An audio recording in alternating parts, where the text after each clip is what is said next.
Você já parou para pensar que um homem preso ele tem muito tempo para refletir na vida, para refletir em tudo que ele tem vivido? A prisão é um contexto onde nós podemos avaliar o nosso comportamento. Mas quando Paulo esteve preso, principalmente na primeira prisão em Roma, ele não foi encarcerado por um mau comportamento, por alguma violência, por algo que não fosse coerente com a vida que ele tinha vivido. Paulo foi preso por pregar o evangelho de uma maneira intrépida e reclamar os seus direitos. Agora, nesse tempo de prisão, Paulo escreveu 4 cartas, além de ter contribuído com o estabelecimento e crescimento da igreja que se reunia em Roma. Igreja que provavelmente teve origem em alguns judeus que viviam em Roma, mas estiveram lá em Atos 2, no Pentecoste, que receberam, ouviram uma visitação do Espírito Santo naqueles dias, que ouviram falar, ouviram o mistério de Cristo morrendo e estando ressurreto, enfim, indivíduos que estavam lá na Judéia, em Jerusalém, naquele contexto, e voltaram para Roma e foram pregando a palavra e foi crescendo de uma maneira muito orgânica. Não existe um fundador claro para a igreja de Roma, mas Paulo, no nosso contexto aqui, está em Roma pregando o evangelho desde da sua prisão domiciliar, antes de ser martirizado, como vai nos mostrar, segundo Timóteo, de uma prisão muito mais difícil. E nesse contexto, Paulo ele não deixou de dar testemunho a respeito de Cristo e aproveitou o tempo para enviar 4 cartas. 2 primeiras cartas, Efésios e Filipenses, para igrejas onde ele tinha passado. Efésios é a igreja que ficou sob a responsabilidade de Timóteo e Filipenses é a igreja que Paulo iniciou a partir do momento que esteve na cidade de Filipos, na Macedônia. Em seguida, nós temos aqui a carta aos Colossenses que você viu na aula passada, então se você não assistiu ainda, dá um pause nessa aula, volta na nossa playlist e você vai ver a mensagem em 4 capítulos que Paulo teve à igreja que estava em Colosso. E por fim, uma carta individual. Se Paulo estava enviando cartas às igrejas de maior ou menor escala, agora Paulo está enviando para um homem chamado Filemão. E aí nós paramos para pensar, qual era a importância desse homem para Paulo enviar uma carta para sua particularidade? As cartas pastorais, elas trazem um indivíduo muito importante chamado Timóteo, que foi um filho na fé que Paulo teve, foi um sucessor do seu legado. Entretanto, Filemão não estava nessa condição. Logo eu posso imaginar que aconteceu algo tão importante ao ponto de motivar Paulo, durante a escrita de cartas teológicas, doutrinárias, gastar um tempo e um pouco de papel, porque como nós vimos na aula passada, esse material era muito caro, então não dava para escrever tanto. Paulo dedicou um tempo e recurso para enviar uma carta para Filemão, uma carta extremamente pessoal que inicia da seguinte maneira. Então abra sua Bíblia, estamos em Filemão, capítulo único, capítulo 1, verso 1. Paulo, prisioneiro de Cristo Jesus, e o irmão Timóteo. Timóteo estava com Paulo na primeira prisão, na segunda ele vai ser convidado a vir encontrar com Paulo. Paulo não estava junto com Timóteo na segunda. Timóteo provavelmente estava em Éfeso, na igreja que ele pastoreava. E aqui temos uma menção muito interessante no verso 1. Paulo se refere como prisioneiro de Cristo. Nas outras cartas, nas outras 3 cartas, ele é um apóstolo. Por quê? Porque ele está comunicando uma mensagem que deve mudar a realidade daquela localidade. Colosso, Filipos e Éfeso, um apóstolo mostrando uma mensagem que deve doutrinar. Agora, não tem um cunho de doutrinação espiritual, de uma ministração específica para Filemão, mas tem a ver com um pedido muito pessoal. Então, Paulo, entre aspas, sai da condição de apóstolo para as igrejas para um prisioneiro de Cristo que faz uma súplica. E é muito interessante que Paulo está, entre aspas, rebaixando o seu nível de autoridade para que pudesse falar no nível de pessoalidade. Continuando o nosso texto, vamos comigo. A você, Filemão, nosso amado cooperador, quer dizer, alguém que estava envolvido com a causa do Evangelho, a irmã Áfia, a Arquipo, nosso companheiro de lutas e a igreja que se reúne com você em sua casa. Então, igreja não era um templo físico no qual as pessoas iam no domingo para adorar e para buscar a Deus. A igreja, neste contexto, era a comunidade dos santos que se reuniam numa localidade que muito frequentemente, para esse contexto era assim, eram nas casas. Então, se você tem uma casa hoje que você faz uma reunião para pregar a palavra de Deus para outras pessoas, isso, para aquele contexto, era uma igreja. Que, claro, hoje é complicado se nós fizermos isso sem uma orientação de uma denominação, de um pastor, de uma maneira muito independente, porque nós devemos nos vincular a homens com mais experiências, nos submeter àqueles que vieram antes. Mas aqui é a primeira geração de convertidos. Não tem como buscar de algum pastor. Esses homens estão sendo experimentados no pastoreio. Eles são a primeira geração. Então, até que houvesse a institucionalização do cristianismo com a Igreja Católica lá pelo 3º e 4º século, nós temos as igrejas se reunindo de casa em casa. Então, havia uma igreja na casa de Filemão. Verso 3º. A vocês, graça e paz da parte de Deus, nosso Pai e do nosso Senhor Jesus Cristo.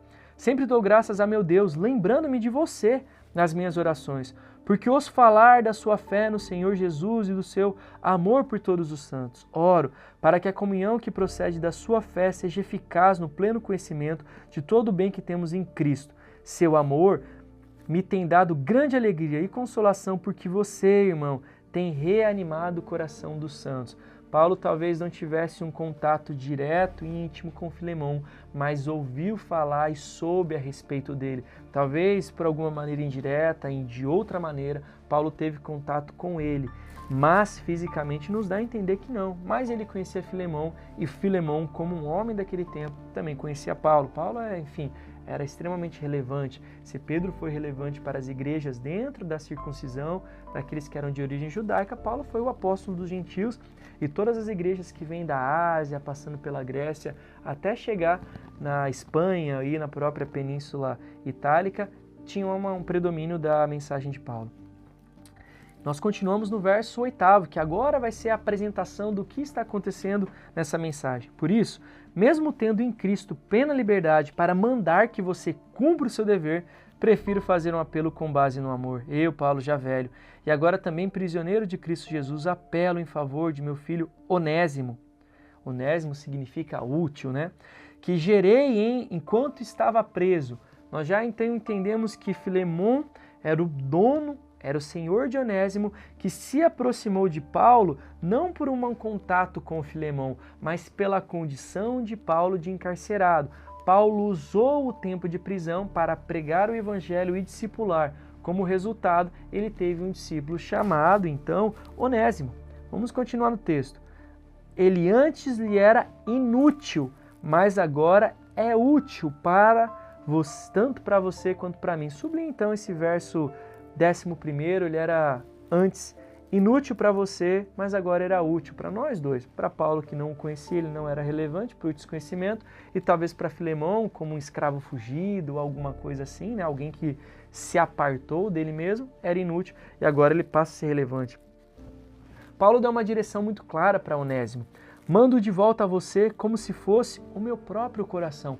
Logo, se Filemão não receber o Onésimo, ele não receberia o coração de Paulo. Como Paulo está apelando para o amor, logo ele se comparando seu coração a Onésimo, ele obrigaria Filemão a recebê-lo, porque rejeitar Filemão era rejeitar o próprio Paulo.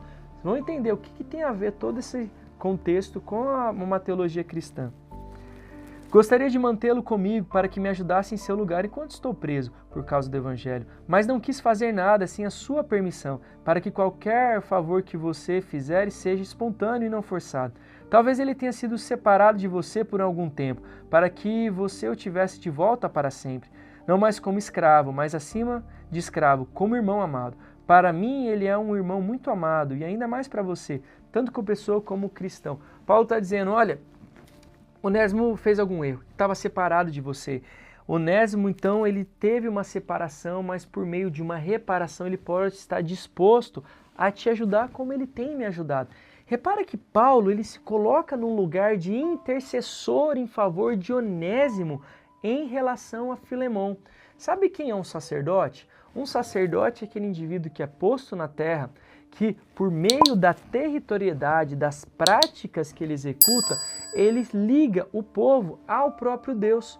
No contexto da antiga aliança, sacerdote era um indivíduo dentro do povo de Israel que era separado para entrar numa localidade segundo uma ritualística específica para oferecer sacrifícios a Deus em adoração e trazer o favor de Deus. O sacerdote com sangue nas mãos de uma oferta era um intercessor em favor do povo. Se o profeta era aquele que falava de Deus para o povo, o sacerdote é aquele que fala do povo para Deus. Paulo está cumprindo uma função clara de um intercessor. Ele está dizendo, Filemão, Onésimo está separado, mas ele foi ganho novamente, ele foi quebrantado novamente. Você deve recebê-lo de volta como receberia a mim. E qual é o nosso grande intercessor diante de Deus? Jesus Cristo. Jesus Cristo olha para a humanidade, para aquilo que aqui está mencionado como um escravo, como a nossa natureza adâmica. Ele olha para a humanidade com amor, ele se envolve em amor pela humanidade, como assim ele ama o Pai, e ele se coloca diante de Deus para que Deus fosse reconciliado com a humanidade. Paulo se colocou em favor de Onésimo para que Filemão o aceitasse, elogiando Onésimo por meio daquilo que ele promoveu na vida dele. Jesus, ele nos reocasionou, nos equipou, nos discipulou, nos tornando aptos a voltar para o relacionamento com Deus, que por meio da sua intercessão foi aceito. Quando Cristo vai no Calvário e morre no nosso lugar, ele torna Deus propício ao homem. Por isso que a obra de Cristo é uma obra de propiciação. O homem estava apartado de Deus, ele não tinha acesso à presença, muito menos a uma salvação oferecida de maneira graciosa. Quando Cristo morre em nosso lugar, o seu sacrifício propiciatório faz com que nós possamos acessar a presença de Deus e Deus se torna propício ao homem. A intercessão de Cristo, ela está indiretamente presente na intercessão de Paulo em favor de Onésimo para Filemão. E aí deixa eu te explicar, você tem que parar agora e pensar quem é o Filemão e quem é o Onésimo da sua vida. Nós, como cristãos, devemos reproduzir o comportamento de Cristo. Paulo, nesse contexto, que não é uma carta doutrinária às igrejas com mensagens teológicas, de muita maneira, às vezes de maneiras difíceis de compreender, devendo ser esquadrinhadas, Paulo está sendo direto. Provavelmente, é uma conjectura minha, Paulo está pensando, olha, Cristo morreu em meu favor, Cristo agiu em favor da igreja, isso eu tenho tão latente em mim que eu devo ser um reconciliador. Se Cristo nos reconciliou com Deus e nos deu o ministério da reconciliação, logo eu devo ser um reconciliador de outras pessoas com seus senhores. O fato de Filemão receber Onésimo não diz respeito só a um cargo laboral, mas sim uma inserção na igreja. Pois se Onésimo foi ganho em meio às algemas, seja dentro da prisão ou visitando Paulo na prisão, Onésimo não tinha um lugar seguro para congregar. Onésimo precisava voltar com aquele que tinha mais intimidade. Voltar para Filemão não é apenas voltar para o seu senhor e restabelecer um vínculo de trabalho, por exemplo, mas era voltar para um contexto ministerial eclesiástico. Paulo estava tão preocupado com Onésimo que queria que ele voltasse para a igreja. Então imagina o seu contexto. Quantas vezes nós não precisamos encontrar os onésimos, aqueles que como praticaram coisas talvez erradas, que estão apartadas do seu Senhor, Deus, e os trazê-lo de volta. Pessoas que se desviaram da fé, que se apostataram da fé, precisam ouvir a pregação do Evangelho novamente e a nossa intercessão para que elas voltem a Deus. Claro que a Deus as aceita por meio do sacrifício de Cristo, mas nós devemos cumprir uma função de tentar realocá-las, tentar religá-las ao próprio Deus. A obra vai ser de Cristo, a mensagem, a salvação, mas é nossa função ser estabelecidos como intercessores, como sacerdotes neste contexto. Verso 17. Assim, se você me considera companheiro na fé, receba-o como se estivesse recebendo a mim. O que Cristo fez? Morreu primeiro por nós, para que quando nós acessarmos a eternidade, Deus nos veja, mas nos julgue segundo a visão que Ele tem do Filho. Se nós somos cristãos, nós somos pequenos cristos. Se Cristo é o primogênito de toda a criação, a autoridade que nós temos provém dele. Se Cristo não é mais o unigênito Filho de Deus, mas Deus amou o mundo de tal maneira que deu este Filho unigênito, nós somos feitos filhos de Deus, temos o poder de sermos considerados filhos de Deus. Logo, o julgamento divino é por causa de Cristo. Se nós podemos ser salvos e ter acesso a Deus, é porque o sangue de Cristo lavou as nossas vestes. Logo, Cristo vai te olhar da eternidade e vai te reconhecer, mas o olhar condenatório de julgamento é o de Cristo. E Ele olha para você e para mim e vem, olha, o meu filho morreu em favor dele. Eu preciso aceitá-lo. Eu preciso, entre aspas, é uma figura de linguagem. Eu o aceito por causa do meu filho. Não por quem você é ou por quem eu sou que nós somos salvos, mas é porque Cristo foi e continua sendo. Paulo está reproduzindo isso de uma maneira indireta. Se ele o prejudicou em algo ou lhe deve alguma coisa, ponha na minha conta. Quem pagou a nossa conta no madeiro? Quem diz assim, o pecado do mundo vem sobre mim para que eu morra, o pecado seja sepultado e eu dê acesso àqueles que são filhos de Deus, ao Pai e à salvação? Cristo. Cristo não morreu somente para que nós tenhamos a igreja evangélica, somente para que congreguemos, mas ele morreu porque os nossos pecados estavam sobre ele e a condenação que deveria estar sobre nós esteve sobre Cristo. A morte de Cristo, ela foi intencional. Mesmo sendo inocente, quando a morte vai sobre ele, ele acaba por ser condenado e morre como um cordeiro oferecido por Deus para o perdão dos nossos pecados. Paulo não está tentando ser o homem mais santo aqui, ele está tentando aplicar a obra vicária de Cristo no seu dia a dia, como nós devemos fazer. Não adianta explicar teologicamente apenas, como em Efésios, Filipenses e Colossenses. Eu preciso aplicar na prática do dia a dia. Se Deus fala para eu perdoar porque Cristo me perdoou, agora eu tenho que encontrar um Filemão e dizer que ele precisa perdoar Onésimo, eu vou interceder por ele. Então podemos dizer que Filemão é a praticidade da doutrina apresentada por Paulo nas 3 cartas anteriores. É aquilo que é prático, é Paulo praticando com Filemão. Talvez seja por isso que essa carta chegou até nós, né? Seguindo no texto, eu, Paulo, escrevo de próprio punho, eu pagarei.